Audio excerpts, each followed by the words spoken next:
ಸಮಸ್ತ ಕನ್ನಡಿಗರಿಗೆಲ್ಲ ನಮಸ್ತೆ ಹೇಳ್ತಾ ಇದ್ದೀನಿ. ನಾನು ನಿಮ್ಮ ಸ್ನೇಹಿತೆ ಸರಳ. ಇವತ್ತಿನ ವ್ಲಾಗ್ನಲ್ಲಿ ನಾನು ಒಂದು ಪುಳಿಯೋಗರೆ ಗೊಜ್ಜು, ಇದು ಅಯ್ಯಂಗಾರ್ ಪುಳಿಯೋಗರೆ ಅಲ್ಲ, ಅಯ್ಯರ್ ಪುಳಿಯೋಗರೆ ಗೊಜ್ಜನ್ನ ನಾನು ಮಾಡೋದನ್ನು ತೋರಿಸ್ಕೊಡ್ತಾ ಇದ್ದೀನಿ. ತುಂಬಾ ಟೇಸ್ಟಿಯಾಗಿರುತ್ತೆ. ಇದು ನನ್ನ ಫ್ರೆಂಡ್ ಕಲ್ಪನಾ ಅಂತಿದ್ಲು, ಕಾಲೇಜ್ ಮೇಟು. ಅವಳ ಅಮ್ಮ ನನಗೆ ಹೇಳ್ಕೊಟ್ಟಿದ್ದು. ತುಂಬಾ ಟೇಸ್ಟಿಯಾಗಿರ್ತಾಯಿತ್ತು. ಅದಕ್ಕೋಸ್ಕರ ನಾನು ಅವರಿಂದ ಕಲ್ತ್ಕೊಂಡಿದ್ದೀನಿ. ಬನ್ನಿ ಹೇಗೆ ಮಾಡೋದು ಅಂತ ನೋಡಿಬಿಡೋಣ. ನಾನು ತುಂಬ ಜಾಸ್ತಿನೇ ಗೊಜ್ಜು ಮಾಡ್ಕೊತಾ ಇದ್ದೀನಿ. ಹಾಗಾಗಿ ನಾನು 1 ಕಪ್ಪಷ್ಟು ಎಣ್ಣೆ ತೊಗೊಂಡಿದ್ದೀನಿ.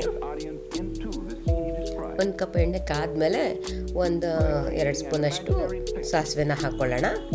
ಸಾಸಿವೆ ಚೆನ್ನಾಗಿ ಸಿಡಿಲಿ. ನಾನು 1 ಕಪ್ಪಷ್ಟು ಶೇಂಗಾ ತೊಗೊಂಡಿದ್ದೀನಿ.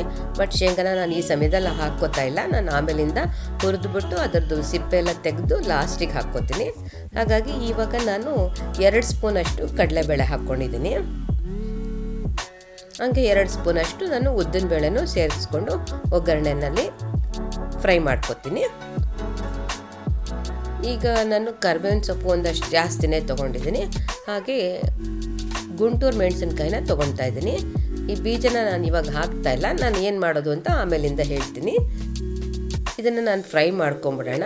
ಬೀಜ ಹಾಕಿದ್ರೆ ಅದು ಪುಳಿಯೋಗರೆ ಗೊಜ್ಜಿನಲ್ಲಿ ಹಾಗೆ ಇದಾಗೋಗ್ಬಿಡುತ್ತಲ್ವ, ಹಂಗಂಗೆ ಸಿಕ್ಬಿಡುತ್ತೆ.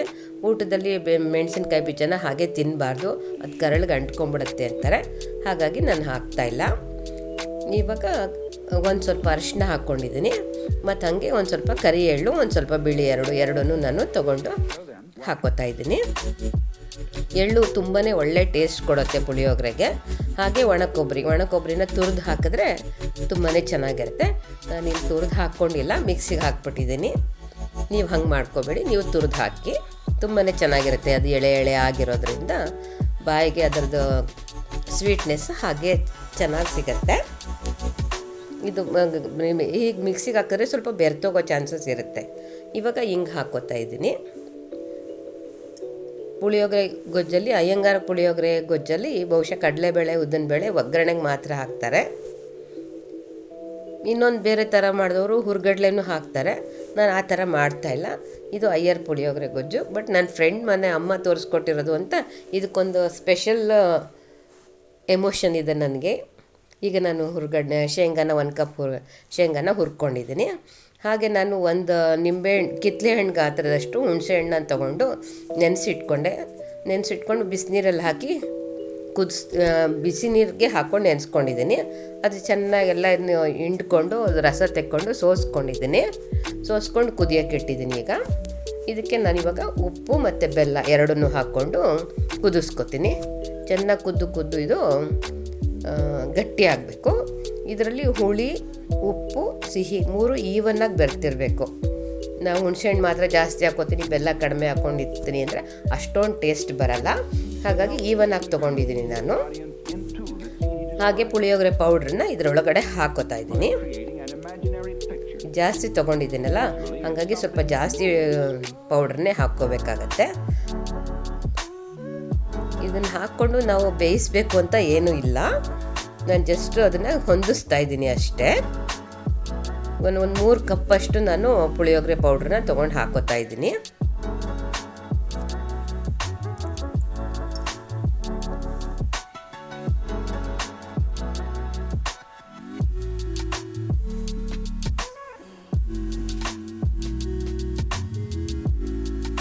ಈಗೆಲ್ಲ ಹೊಂದಿಸಿದ್ದೀನಲ್ಲ, ಈಗ ನಾವು ಅದು ಮಸಾಲೆ ಒಗ್ಗರಣೆ ಹಾಕ್ಕೊಂಡಿದ್ದೀನಲ್ಲ ಅದ್ರ ಜೊತೆಗೆ ನಾನು ಇದು ಸೇರಿಸ್ಕೊತೀನಿ. ನೀವು ಬೇಕಾದರೆ ಒಗ್ಗರಣೆ ಎಣ್ಣೆನಲ್ಲೇ ಪುಳಿಯೋಗರೆ ಪೌಡ್ರನ್ನು ಹಾಕ್ಕೊಂಡು ಮಿಕ್ಸ್ ಮಾಡ್ಕೋಬೋದು. ನಾನಿದು ಜಾಸ್ತಿ ಮಾಡ್ತಾಯಿದ್ದೀನಲ್ಲ, ಹಾಗಾಗಿ ಜಾಸ್ತಿ ನಾನು ಎಣ್ಣೆ ಇವಾಗಲೇ ಹಾಕ್ತಾಯಿಲ್ಲ. ನಾನು ಆಮೇಲೆ ಬೆರೆಸ್ಕೊತೀನಿ. ಅದಕ್ಕಾಗಿ ನಾನು ಒಗ್ಗರಣೆಗೆ ಪೌಡ್ರನ್ನ ಬೆರೆಸಿಲ್ಲ, ಗೊಜ್ಜಿಗೆ ಹಾಕ್ಕೊಂಡಿದ್ದೀನಿ. ನೋಡಿ, ಜಾಸ್ತಿ ಮಾಡಿ ಇಟ್ಕೊಂಡಿದ್ದೀನಲ್ಲ, ನನಗೆ ಎಷ್ಟು ಬೇಕೋ ಅಷ್ಟನ್ನು ನಾನು ಆಮೇಲಿಂದ ಮತ್ತೆ ಎಣ್ಣೆ ಹಾಕ್ಕೊಂಡು, ಎಣ್ಣೆ ಬಿಸಿ ಆದಮೇಲೆ ಎಷ್ಟು ಗೊಜ್ಜು ಬೇಕೋ ಅಷ್ಟನ್ನು ಇದರಲ್ಲಿ ಬೆರೆಸ್ಕೊತಾ ಇದ್ದೀನಿ. ನನ್ನ ಮಗಳಿಗೆ ಅವಾಗವಾಗ ಬೇಕಾಗಲಿ, ನಾನು ಊರಲ್ಲಿ ಇಲ್ದಿದ್ದಾಗ ಅವಳಿಗೆ ಹೆಲ್ಪ್ ಆಗಲಿ ಅಂತ ನಾನು ಜಾಸ್ತಿ ಮಾಡಿಟ್ಕೊಳ್ತಾ ಇದ್ದೀನಿ.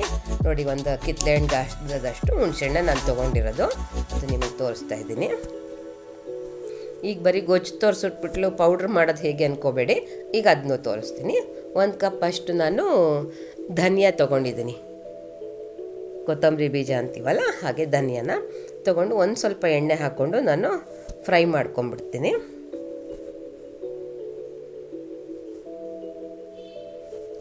ಪುಳಿಯೋಗರೆ ಗೊಜ್ಜಿಗೆ ಕೊಬ್ಬರಿ ಎಣ್ಣೆನೇ ಹಾಕಿದ್ರೆ ಚೆನ್ನಾಗಿರುತ್ತೆ. ಆಮೇಲೆ ನೀವು ಮತ್ತೆ ಬಿಸಿ ಮಾಡ್ಕೊಳ್ತೀರಲ್ಲ ಎಣ್ಣೆನ, ಮತ್ತೆ ಎಷ್ಟು ಬೇಕೋ ಅಷ್ಟು ಗೊಜ್ಜಿಗೆ ಹೊಂದಿಸ್ಕೊತೀರಲ್ಲ, ಆವಾಗ ಬೇಕಾದರೆ ನೀವು ರಿಫೈಂಡ್ ಆಯಿಲ್ನ ಬಳಸ್ಕೋಬೋದು. ಈಗ ನಾನು 3 ಸ್ಪೂನಷ್ಟು ಕಡಲೆಬೇಳೆನ ತೊಗೊಂಡಿದ್ದೀನಿ. ಇದನ್ನು ಫ್ರೈ ಮಾಡ್ಕೊಳ್ತೀನಿ ನೋಡಿ. ಇದರಲ್ಲಿ 3 ಸ್ಪೂನ್ ತೊಗೊಂಡಿದ್ದೀನಿ ನಾನು. ಅದು ಟೇಬಲ್ ಸ್ಪೂನು, ಟೀ ಸ್ಪೂನಲ್ಲ, ನೆನ್ಪಿಟ್ಕೊಳ್ಳಿ. ಇವಾಗ ಉದ್ದಿನಬೇಳೆ ತೊಗೊಳ್ಳೋಣ. 1-2 ಸ್ಪೂನಷ್ಟು ಉದ್ದಿನಬೇಳೆ ಆದರೆ ಸಾಕಾಗುತ್ತೆ. ಕಡಲೆಬೇಳೆ ಜಾಸ್ತಿ ಇರಬೇಕು, ಉದ್ದಿನಬೇಳೆ ಒಂದು ಸ್ವಲ್ಪ ಕಡಿಮೆ ಇರಬೇಕು. ಇದಕ್ಕೂ ಒಂಚೂರು ಎಣ್ಣೆ ಹಾಕ್ಕೊಂಡು ನಾನು ಫ್ರೈ ಮಾಡ್ಕೊಂಡ್ಬಿಡ್ತೀನಿ. ಫ್ರೈ ಆಯ್ತೀಗ. ವಿಡಿಯೋ ಲೆಂತಿ ಆಗಬಾರ್ದು ಅಂತ ಬೇಗ ನಾನು ಎಡಿಟ್ ಮಾಡಿ ತೋರಿಸ್ಬಿಡ್ತಾ ಇದ್ದೀನಿ. ಜೀರಿಗೆ ಹಾಕೊಳ್ಳೋಣ. 1-2 ಸ್ಪೂನ್ ಜೀರಿಗೆ ಬೇಕಾಗುತ್ತೆ. 1-2 ಸ್ಪೂನ್ ಜೀರಿಗೆ, ಒಂದು 3/4 ಸ್ಪೂನಷ್ಟು ಸಾಸಿವೆ ಹಾಕ್ಕೊಂಡು ಇವೆರಡನ್ನೂ ಹುರ್ಕೋತಾ ಇದ್ದೀನಿ. ಜೀರಿಗೆ ಚೆನ್ನಾಗಿ ಹುರಿದ್ರೆ ಜೀರಿಗೆ ವಾಸನೆಯಲ್ಲೂ ತುಂಬ ಪುಳಿಯೋಗರೆಗೆ ಒಳ್ಳೆ ಟೇಸ್ಟ್ ಕೊಡುತ್ತೆ. ಪುಳಿಯೋಗರೆಗೂ ಬಿಸಿಬೇಳೆ ಬಾತ್ಗೂ ಜೀರಿಗೆ ಒಳ್ಳೆ ಟೇಸ್ಟ್ ಕೊಡುತ್ತೆ, ಅದು ಸ್ಮೆಲ್ಲೇ ಚೆಂದ. ಈಗ 1 ಸ್ಪೂನಷ್ಟು ಕಾಳು ಮೆಣಸನ್ನ ಹಾಕೋತಾ ಇದ್ದೀನಿ.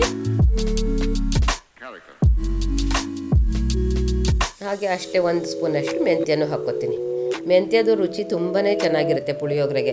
ಅದು ಮೆಂತ್ಯ ಹುರಿತಾ ಇದ್ರೇ ನಮಗೆ ಪುಳಿಯೋಗರೆದು ಸ್ಮೆಲ್ ತುಂಬಾ ಚೆನ್ನಾಗಿ ಬರೆಸುತ್ತೆ. ಇಲ್ಲಾಂದರೆ ತುಪ್ಪ ಮಾಡ್ತಾಯಿದ್ದೀವೇನೋ, ಬೆಣ್ಣೆ ಕಾಯಿಸಿ ತುಪ್ಪ ಮಾಡ್ತಾಯಿದ್ದೀವೇನೋ ಅನ್ನೋಷ್ಟು ಒಳ್ಳೆ ಸ್ಮೆಲ್ ಬರುತ್ತೆ ನೋಡಿ. ಹಿಂಗೆ ಕೆಂಪಗಾಗಿರಬೇಕು ಮೆಂತ್ಯ, ಆಗ ನಮ್ಮದು ಹುರಿದು ಆಗಿದೆ ಅಂತ ಅರ್ಥ. ಈಗ ಮೆಣಸಿನ್ಕಾಯಿ ಹುರ್ಕೊಳ್ಳೋಣ. ಮೆಣಸಿನ್ಕಾಯಿ ಒಂದು 15-20 ಬ್ಯಾಡಗಿ ಮೆಣಸಿನ್ಕಾಯಿ ತೊಗೊಂಡಿದ್ದೀನಿ. ಹಾಗೆ ಒಂದು 15-20 ಗುಂಟೂರು ಮೆಣಸಿನ್ಕಾಯಿನೂ ತೊಗೊಂಡಿದ್ದೀನಿ. ಅದು ಎರಡೂ ಈವನಾಗೆ ತೊಗೋಬೇಕು, ಇಲ್ಲಾಂದರೆ ಒಂದಕ್ಕೆ ಕಲರ್ ಬರೋಲ್ಲ, ಒಂದಕ್ಕೆ ಬಣ್ಣ ಬರೋಲ್ಲ ಅನ್ನಂಗೆ ಆಗಿಬಿಡುತ್ತೆ. ಬಣ್ಣ, ರುಚಿ, ಕಲರ್ ಎಲ್ಲ ಬೇಕಲ್ಲ ನಮಗೆ. ಹಾಗಾಗಿ ಎಲ್ಲ ಸೇರಿಸ್ಕೊಂಡು ಅದಕ್ಕೂ ಒಂಚೂರು ಎಣ್ಣೆ ಹಾಕ್ಕೊಂಡು ಹುರ್ಕೊತೀನಿ.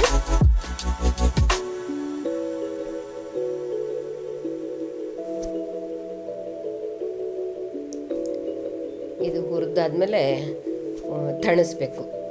ತಣ್ಣದಾದ್ಮೇಲೆ ನಾವು ಪೌಡ್ರ್ ಮಾಡಬೇಕು, ಇಲ್ಲ ಅಂತಂದರೆ ಮಿಕ್ಸಿ ಜಾರ್ಗೆ ಅಂಟ್ಕೊಂಬಿಡೋ ಸಾಧ್ಯತೆ ಜಾಸ್ತಿ ಇರುತ್ತೆ. ಇದ್ರ ಜೊತೆಗೆ ನಾನು ಆವಾಗಲೇ ಬೀಜಗಳು ತೆಗೆದಿಟ್ನಲ್ಲ, ಅದನ್ನು ಇದ್ರ ಜೊತೆಗೆ ಹಾಕ್ಕೊಂಡು ಮಿಕ್ಸಿಗೆ ಹಾಕಿ ಪೌಡ್ರ್ ಮಾಡಿಬಿಡ್ತೀನಿ. ಮೆಣಸಿನ್ಕಾಯಿ ಬೀಜ ಕರಳಿಗೆ ಅಂಟ್ಕೊಂಬಿಡುತ್ತೆ ಅಂತ ಹೇಳ್ತಾರೆ. ಹಾಗಾಗಿ ನಾನು ಅದನ್ನು ಹಾಗೆ ಯಾವಾಗಲೂ ಅಷ್ಟೇ ಮೆಣಸಿನ್ಕಾಯಿ ಬೀಜ ಬಿಟ್ಕೊಳ್ಳೋ ಹಂಗೆ ಕುಯ್ಯಲ್ಲ ನಾನು ಮೆಣಸಿನ್ಕಾಯಿ ಕುಯ್ಯುವಾಗ್ಲೂ. ಈ ವಿಡಿಯೋ ನಿಮ್ಗೆ ಇಷ್ಟ ಆಯಿತು ಅಂದರೆ ಈಗಲೇ ಒಂದು ಲೈಕ್ ಕೊಡಿ. ಹೊಸಬರಾಗಿದ್ದರೆ ಸಬ್ಸ್ಕ್ರೈಬ್ ಮಾಡ್ಕೊಳ್ಳಿ. ಒಳ್ಳೊಳ್ಳೆ ಟೇಸ್ಟಿ ಫುಡ್ನ ನಿಮಗೆ ಶೇರ್ ಮಾಡ್ತೀನಿ. ನಿಮ್ಮ ಫ್ರೆಂಡ್ಸ್ಗೂ ಇದನ್ನು ಶೇರ್ ಮಾಡಿ. Thank you for watching.